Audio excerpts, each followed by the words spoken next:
Marie-Christine, bonsoir. Bonsoir Thierry, bonsoir à tous. Une semaine bien chargée. Quelque peu chargé, mais quelques jours de congé qui arrivent, donc ça va faire du bien. Alors aujourd'hui, on parle du plombier. Le plombier m'adresse une facture 18 mois après les travaux. Alors dites-nous si c'est Oui, possible alors ça. je vais partir d'un exemple très simple. J'ai confié des travaux à un plombier, à un menuisier, à un professionnel. Ceci était achevé en septembre 2021. J'ai réclamé la facture, elle ne venait pas, j'ai laissé tomber et je reçois cette facture aujourd'hui, le 7 avril 2023, soit plus de 18 mois après la fin des travaux. Est-ce que le plombier peut encore réclamer le paiement? Je m'interroge. Un ami m'a dit qu'il aurait dû le faire sous 12 mois. Un autre me dit qu'il a 30 ans. Qui croire? Alors j'aurais une petite question subsidiaire.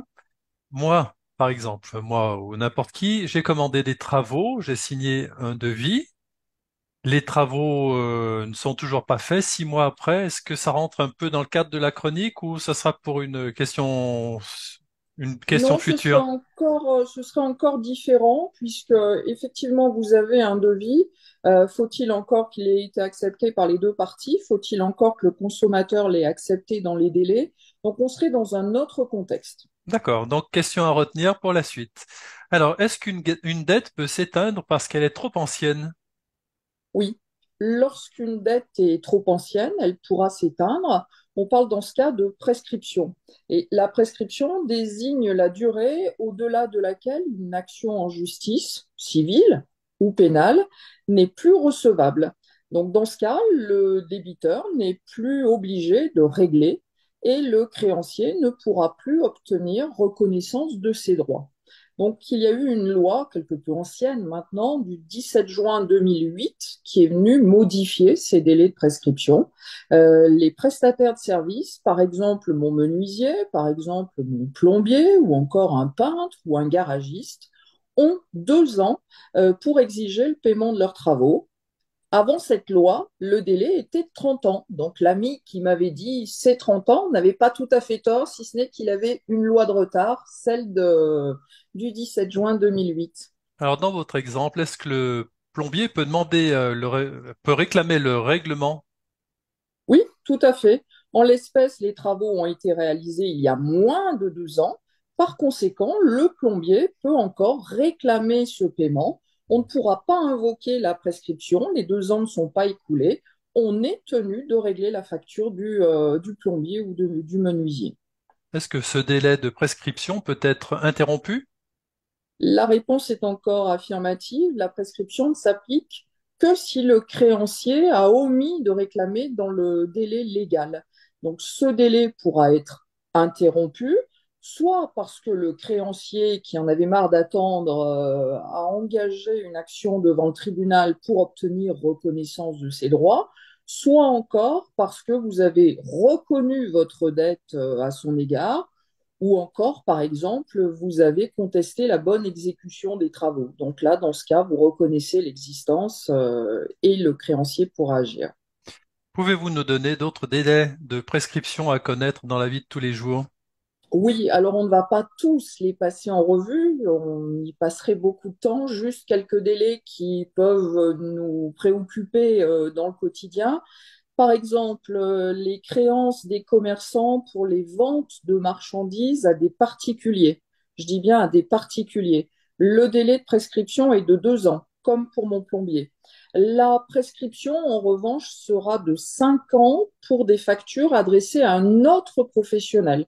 Donc, un médecin qui s'adresse à un commerçant dans le cadre de son activité professionnelle, eh bien, le commerçant ici aurait 5 ans pour réclamer son dû. Le délai est encore de 5 ans pour les charges de copropriété. Ce délai de prescription serait de 3 ans pour des factures relatives au loyer et charges locatives, donc 3 ans. 3 ans pour le paiement des salaires, 1 an pour les factures relatives au téléphone et Internet. Les actions en responsabilité contre des déménageurs sont prescrites par 1 an. Pour un crédit, le délai est de 2 ans vis-à-vis d'un particulier et si c'est un crédit professionnel, le délai de prescription est alors de 5 ans. En matière de gaz et d'électricité, la prescription sera de 2 ans vis-à-vis d'un consommateur et vis-à-vis d'un professionnel, la prescription est alors de 5 ans. Et puis, il y a la matière pénale, où là, les délais sont différents. Pour des crimes, les délais sont de 20 ans depuis cette loi du 17 juin 2008, de 6 ans pour les délits, sauf s'il s'agit d'un délit sur mineur. Et là, on aura d'autres délais, notamment 10 ans. Et puis, 1 an pour les contraventions. Donc, si j'étais mal garé, je n'ai pas reçu la contravention, dans ce contexte, à l'issue d'1 an, on ne pourra plus réclamer. Très bien. Alors, on vous laisse le texte au-dessus de cette publication pour que vous puissiez bien avoir tous ces délais en tête. Si vous avez des questions, vous n'hésitez pas, contact@42tv.fr. La semaine prochaine, Marie-Christine, quel est le sujet envisagé? Alors, j'espère avoir le temps, comme j'ai quelques jours, de rédiger quelque chose sur les livraisons. J'ai songé également au jour de solidarité, puisqu'il arrive ce Eh lundi oui, de Pentecôte. Donc, faire le point sur le jour de solidarité, d'autres sujets qui me préoccupent, donc auxquels je songe. le plus difficile, ce n'est pas de trouver les sujets. Le plus difficile, c'est la rédaction. Et surtout, c'est de choisir parmi tous les sujets possibles le sujet que l'on va traiter. Tout à fait. Et puis ne pas suivre ses sentiments, mais songer aux personnes qui nous écoutent et qui, elles, ont peut-être des questions pratiques. Et nous sommes à leur disposition pour répondre à ces questions. Voilà, bonne semaine à tous. Bonne semaine Thierry, bonne semaine à tous.